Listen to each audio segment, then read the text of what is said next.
अरे कौन काम की चतुर गुजरिया,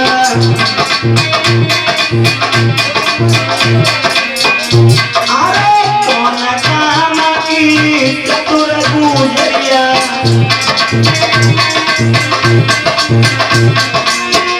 तेरी कौन काम ससुराल गलिया, फूलन की उठवाए नंगा के लाल गलिया, फूलन की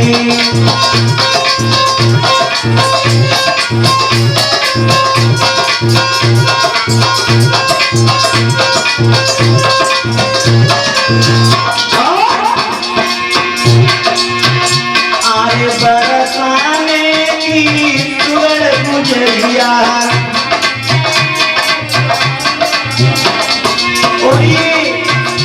अरे बरसाने की सुगड़ गुजरिया,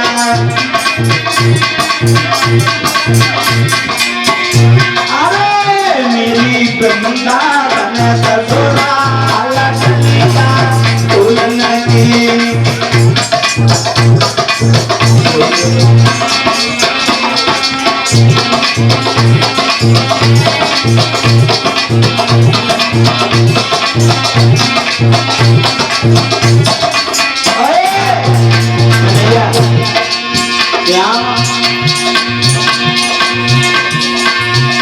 उठवाए दे नंगा के लाल गलिया, फूलन की जय जय।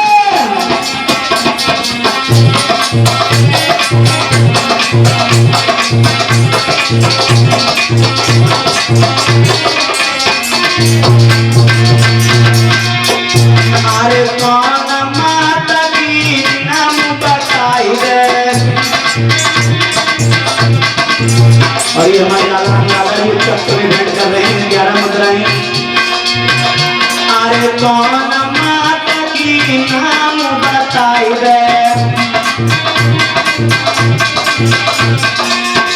तेरे कहा बबुल को नाम गलिया, फूलन की उठवाए नंगा के लाल गलिया, फूलन की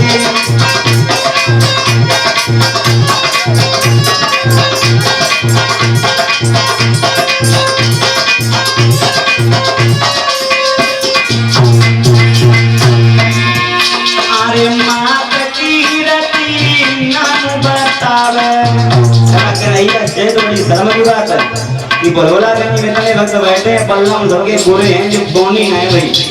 10 रुपया किसने भेंट नहीं की, हमारी कथा पसंद आया है ना। और पहली बार ऐसी मंच पे कथा कहने आए, यूट्यूब पर सर्च करना पल्लम चंचल और देखना फिर प्रोग्राम में कैसे क्या उन्हें लगती है। नहीं करते चला बात आ गई अब पहले लोग, क्योंकि 2 दिनों को मेला फिर हम चले जाए लौट के ना जरा मीठे मीठे। लाला राम दादा कथा में चंदा में दान देने में कोई शर्म नहीं होती। एक किस्सा सुना रहे, बड़े ध्यान से सुनना, सत्य किस्सा बताएंगे, हम कोई झूठ नहीं कहेंगे। हमारी कथा भैया शिशुपाल जयपाल भैया, हमारी कथा मीठे मीठे, हमारी कथा बरेली में चल रही थी और चंदा की कथा थी। लोग चंदा की, चंदा के गांव के लोग जो लड़के कमेटी के चंदा मांगने गांव-गांव में गए हैं, गली गली द्वारे द्वारे गए, तो वहीं पर एक फौजी साहब का घर पड़ा। फौजी साहब का, फौजी साहब से कहा कि देखो महाराज फौजी साहब, तुम सरकारी नौकरी करते हो, तुम 1100 रुपए दे दो। तो फौजी साहब ने कहा कि चंदा की कथा कर रहे हो, हमें भगवान ने पैसा दिया, अपने अलग कर देंगे, नहीं देंगे। 1100 रुपए देने में मना कर दिया विद्वान। कथा प्रारंभ हुई, कमेटी के लोगों ने हमसे आके कहा कि गुरुजी हमारे गांव में वो फौजी हैं, बहुत अच्छा कमाते हैं, अच्छा मकान बनाए, लेकिन 1100 रुपया देने में मना कर दिया। हमने कोई बात नहीं जाकी जैसी भावना, लेकिन श्रोता बंधुओं कथा का तीसरा दिन था भैया उपेंद्र, कथा का तीसरा दिन था और भाई फौजी को नाती को वो नाती 3-4 वर्ष का खेल रहा था। खेलते खेलते तुम चारे वाली मशीन के पास पहुंच गया। चारा वाली मशीन के पास गया विद्वानों, उसने पहिए को घुमाया, उसकी उंगली आ गई, उंगली कट गई उस नाती की। और जब उंगली कटी तो लेकर के बरेली भागे।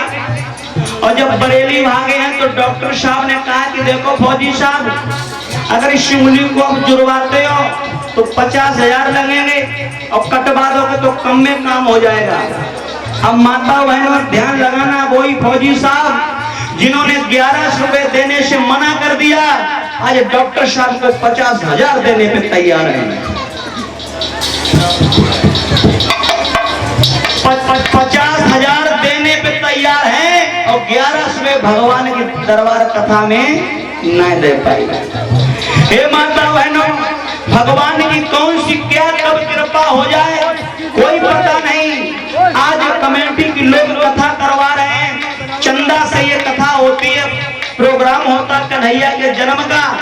तुम्हारे थोड़े थोड़े सहयोग से बहुत बड़ा प्रोग्राम हो जाए। अभी सुषपाल भैया कह रहे थे कि भैया 5 साल जिन भक्तों ने दान दिया था अब की बार आधे से भी कम में आ रहे हैं।